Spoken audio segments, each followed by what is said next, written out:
Hi, folks. Bill Malone here. I'm your relationship guy, and I'm back this evening to bring you another tip on how you can have a wonderful relationship. Whether you're married or dating with someone, these tips that I've provided are applicable for most relationships. And I think you can find that they're relatively easy to comprehend and are also easy to implement.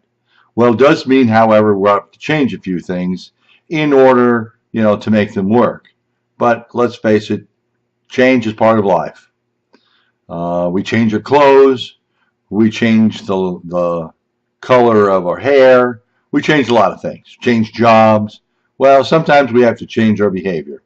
So today's tip has to do with managing differences. Now, it is my opinion that we do not have to agree on the same thing. Hell, if we look at a relationship, we're different in that we don't look like each other. God forbid my wife looks like me. Oh my God, that would just be horrible. It'd scare people from a mile away. But we do have to manage the differences that do exist in relationships. We can think differently. We certainly do behave differently. And that's really not the problem. The problem is when we try to get our spouse or the significant other we're in a relationship with to be in our image and likeness. I can tell you, folks, that's not ever going to happen. My philosophy on marriage is this. My job is to help my wife climb her mountain, and her job is to help me climb mine. These mountains do not have to be the same thing.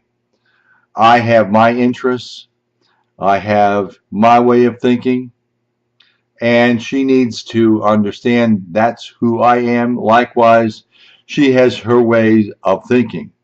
When we go to change our partner, difficulties can occur because most people are going to resist change in the first place, and they're not going to necessarily give up something that they value and they hold on to.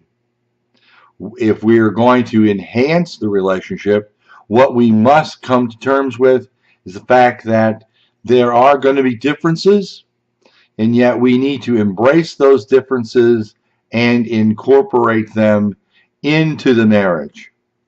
My wife, for example, when we were first together, we started to decorate a house and paint a room. Now, she's marvelous at doing the edging. In fact, her edges are so good any professional would be in awe. Now, mind you, she does it with a paint by numbers brush, one of those really tiny little skinny ones. So I always tell her I'll pay you by the job, not by the hour. But she does a fine job. Well, you know what? That's her way of painting. Who am I to say? Likewise, I have my job and my way of rolling, and therefore I'm going to do that job my way. So by embracing her way and my way, we normally end up with a pretty good paint job by the time the room's done.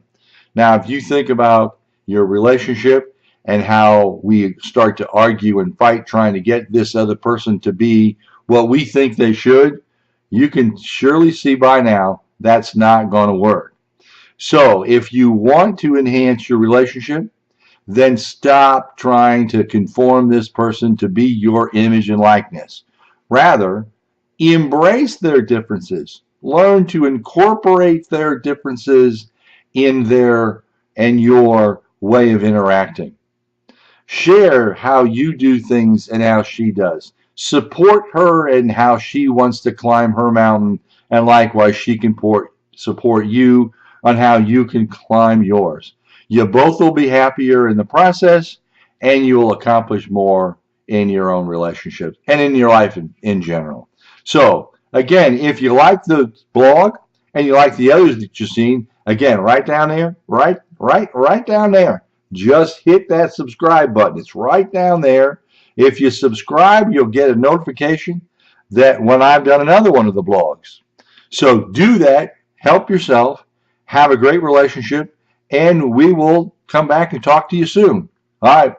Bye now.